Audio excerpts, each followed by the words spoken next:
Hello, I'm Bob, and once again a big welcome to another episode on the White Dog Garage YouTube channel. This is a Mitsubishi brand motorcycle starter motor manufactured in Japan. This one is out of a Honda CB250T. That is a late 70s, early 80s 4-stroke 250 twin produced by Honda, of course. But it is also the same model or type of starter motors fitted to the Suzuki GS 750 and GSX 750 motorcycles, as well as the GS 850G and the GS 1000G shaft drive Suzuki motorcycles. I have already done a video on the checking and repair of the starter motor fitted to the GSX 1000 and 1100 Suzukis. The design of this one is different, so this video will be the second in the series. In simple terms, the type fitted to the GSX 1000 1100 Suzukis has permanent magnets, whilst the type shown here has wound field magnets, a type of electromagnet if you like. There are pros and cons to both types of motor, but as starter motors for motorcycles, they can both do the job. This one is in the garage today for a check and a bit of reconditioning, which is what this video will be about. It's a relatively simple starter motor to pull apart. It just has two screws that go from one end to the other. Now, the trick is with these screws is that they look like they're Phillips head. But if you look closely there, I'll try and get it in focus. But if you look closely there, you'll see a little dot on the side. And that tells you that the screw is JIS thread, Japanese Industrial Standard. You can do this with a Phillips screwdriver, but you end up butchering the screws after a while. So the trick is to use a JIS screwdriver, and this is one that I have here. If you've not got one handy, you'll find that if you've still got a toolkit in your bike, then the Phillips, what looks like a Phillips head screwdriver in there, will be invariably, if Japanese bike, a JIS screwdriver. So, takes a bit of a turn because it's been together for a while. We undo this screw.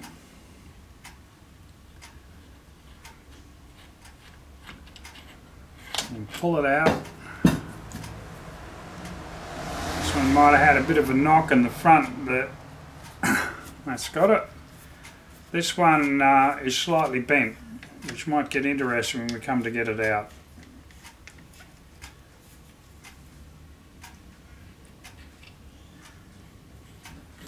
No, came out alright. We'll straighten that one in due course. Okay, so you've got two components. We start with the back, and it should just pull off, and it does. And if you look, it's all quite dirty. There's a lot of brush dust there, carbon dust from the brushes, quite a bit of coloration on the commutator. That suggests it's been working hard for quite a while, and might be probably why it's a little bit slow.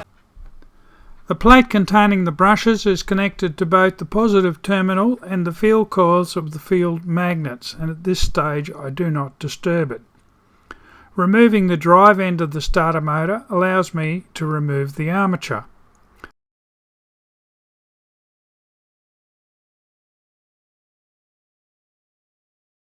On both ends of the armature you'll find washers, or to use the correct terminology, shims, or preferably armature shims. They are factory fitted to set the end float of the armature, and there may be two or more on each end. Do not mix them up. You can get new ones, but I've never replaced them. In general, if you do not replace the bearings, the shims should be fine. But I will talk more about bearing replacement later in this video. Before going any further, I give all the internals a good clean using kerosene, which is also called paraffin.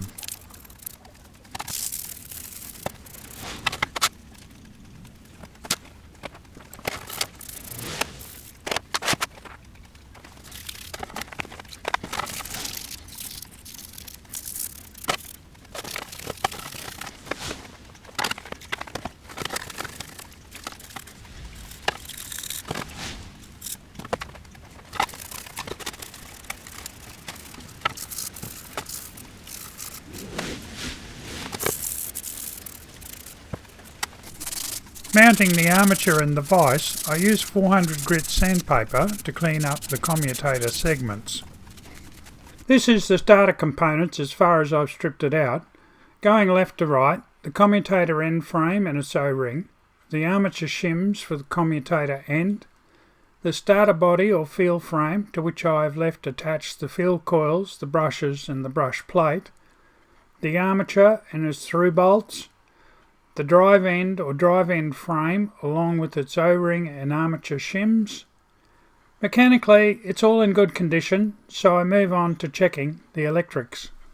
For checking the electrics I'm using a multimeter, in my case a Digitor Automotive Multimeter Q1585 if you're interested, but in reality any cheap multimeter should do the job.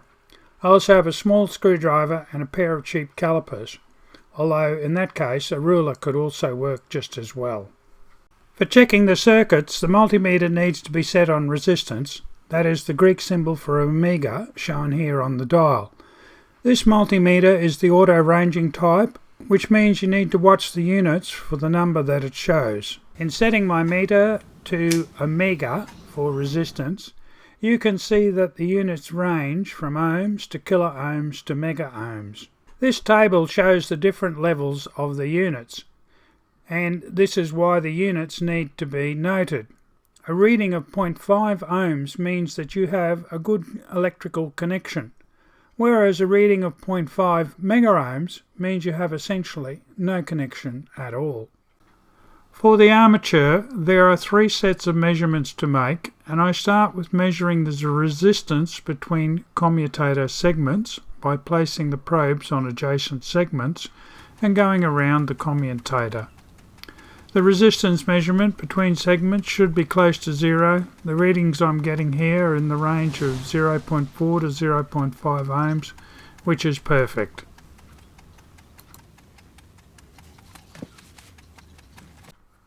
Next I measure the resistance between the commutator segments and the shaft of the armature. Here the resistance should be very high or infinite. The reading I get is around 23 to 25 mega ohms, which is quite acceptable. To put that in perspective, Ohm's law states that the voltage V is the product of the current I times the resistance R. Rearranging to derive current means that we divide the voltage, in this case 12 volts, by the resistance of 24 mega ohms or 2,400,000 ohms, and doing the calculation we get 0.000005 amps, which is technically leaking to the shaft. The starter is being fed a current of about 170 amps, so that loss, if real, is nothing. The third measurement is the depth from the top of the commutator segment to the mica insulation that lies between each segment. The specification for this is 0.2 millimeters, just under 0.08 of an inch. I eyeball this using the tip of a small screwdriver pushed down in the gap, working my way around the commutator. This image shows the 0.2 millimeter gap on a set of calipers. It's a very small measurement and I'm quite happy with the screwdriver technique. You could of course use a modified depth micrometer, but I regard this as overkill for what is really needed here, which is that each segment is well separated from the next. With the armature done, I'm ready to move on to the starter body or field frame, remembering that I've left the field coils, brushes and their mounting plate still attached. It is useful at this stage to have a quick look at a schematic of these components and their connections. Power comes from the battery via the starter solenoid to the positive terminal, where it splits off across 4 field coils to a side before reaching the positive brush. The negative brush is grounded to the body of the starter and through that to the motor, which in turn is connected to the negative terminal on the battery, completing the circuit. 2 main problems arise here: the insulation failing on the positive components, enabling them to short out to the body of the starter, which is very rare, and the much more common one, the brushes wearing out. One point to note, however, is the reason I do not separate the field coils and the brush plate at this stage is to preserve the integrity of the insulation on these components. My multimeter will tell me if I have any shorts without chancing damage to the insulation by further disassembly. I start by removing the brushes from their channels using a pair of needle nose pliers to hold back the springs. Measuring the brush lengths as 10 and 11 millimeters respectively.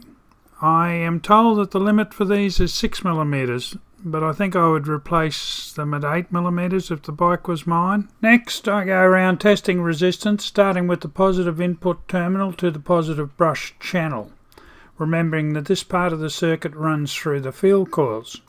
The resistance here is 0.4 ohms, which means we have a good connection for that part, and that is exactly what we want. Next, we test the resistance between the positive input terminal and the body of the starter motor or field frame. Here the resistance is 0.3 mega ohms, which means we have no continuity between the two, and that is what we want here.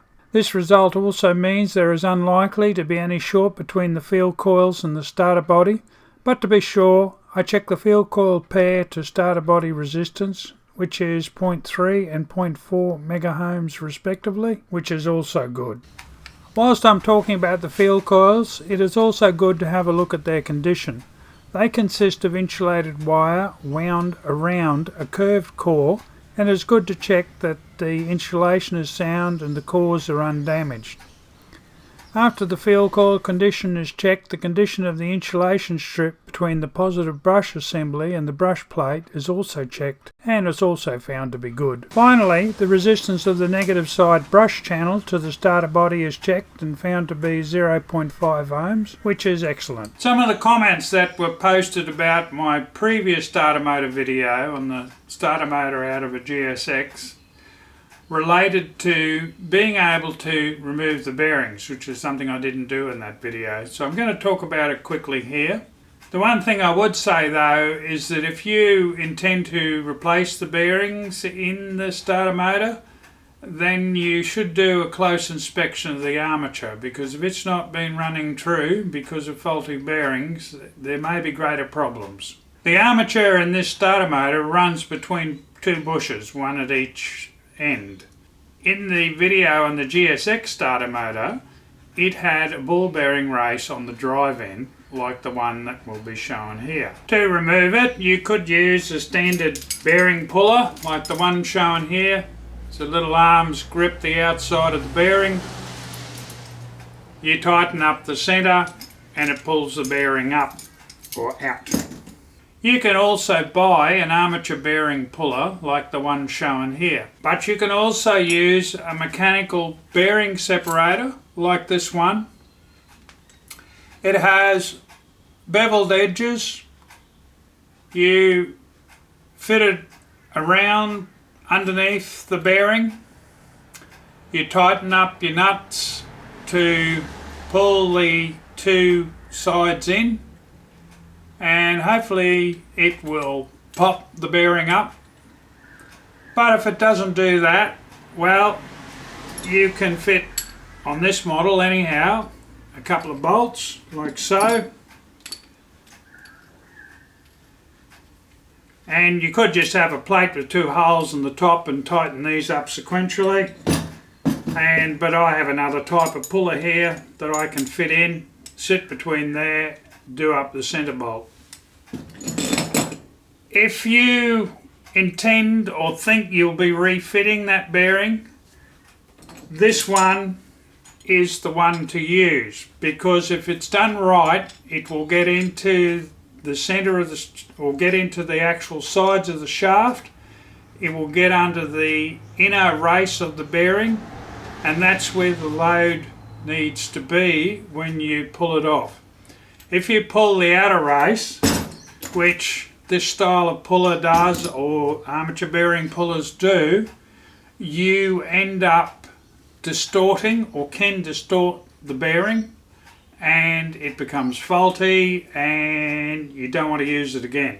The armature in this starter motor runs in two bushes, one in each end, in each frame. The hardest one to get out is the one in the commutator end frame, because it's what's known as a blind bush. A blind bush like this one will always have a small space between it and the wall. What this is there for is to enable the fingers of a pilot bearing or bush puller like this one to get in the space behind the bush, lock in, and by doing it up, pull the bush out. The bush on this starter motor has an internal diameter of 9 millimeters, and unfortunately this bush puller only goes down to an internal diameter of 12 millimeters. Bit of a shame. But where there's a will, there's a way, and I'm about to show you what I'll call the hydraulic method, or some people call the grease method, of removing a blind bush. And it's something that you can do in your garage with very minimal tools, and it's just as effective as one of those pullers. This method works by packing the inside of the bush with grease and then hammering down into it a drift with a slightly smaller diameter than the internal diameter of the bush. This pressurises the grease behind the bush, causing it to be forced out. I start by packing the bush and the cavity beneath it with grease.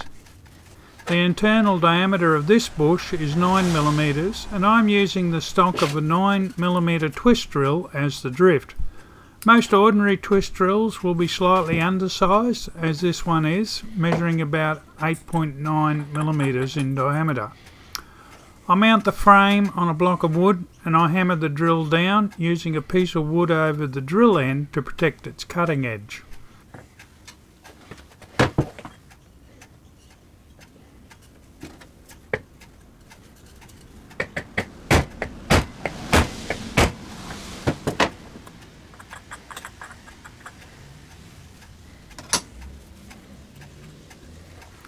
The bush is already about halfway out, and I now add further grease to make up for the space left behind as the bush starts to come out, and repeat the process.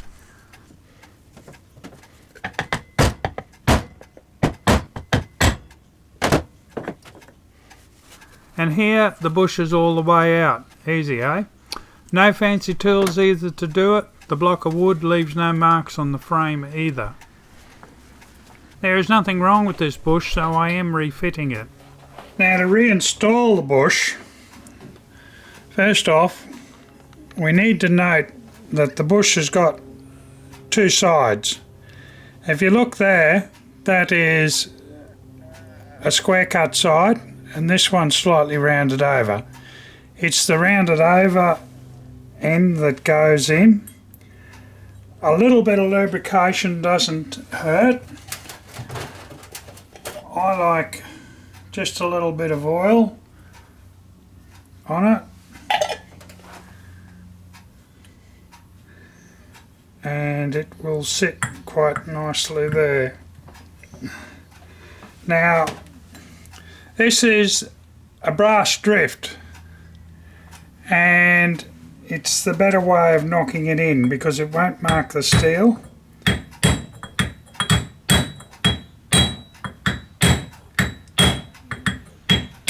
If you haven't got a brass drift, I would use a piece of wood. It's a little too small for my bush fitting tools. Now, when we get close to the surface, you've got to make sure it goes in square.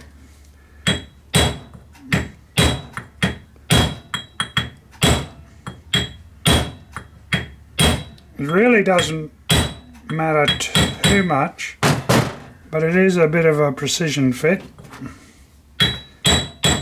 A couple of thou out won't kill you, but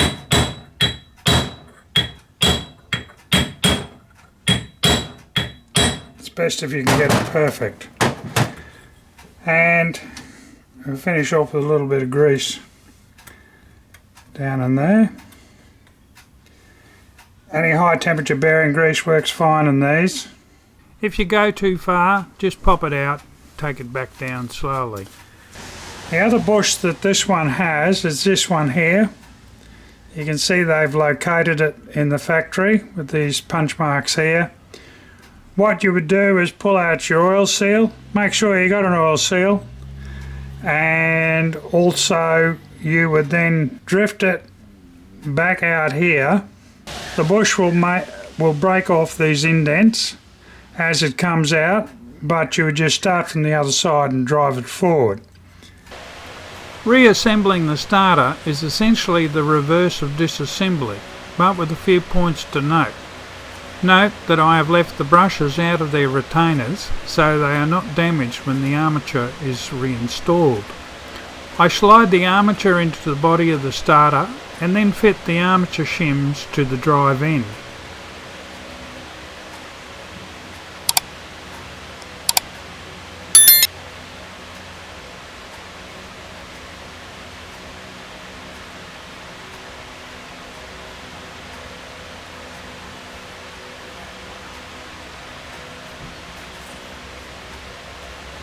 The shim or retainer with forward facing prongs is engaging the drive end of the frame.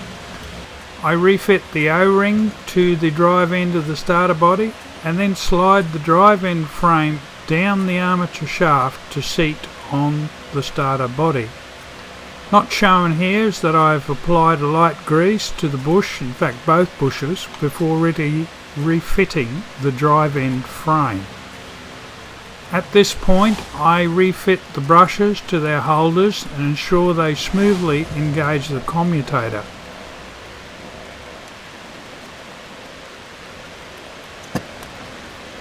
I then refit the commutator and armature shims and then the O-ring.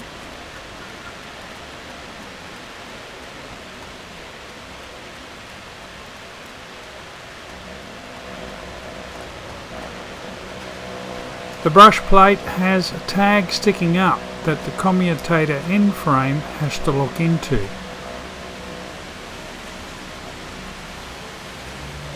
Lining these up, the commutator end frame is refitted and then the screws inserted and done up lightly.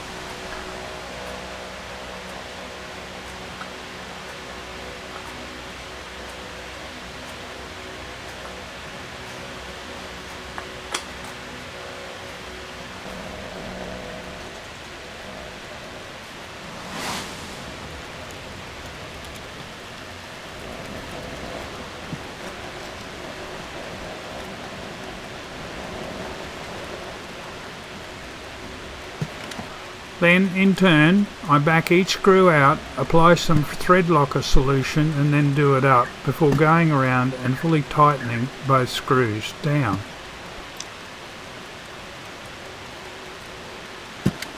Now all that it needs is a quick test run to make sure it works properly.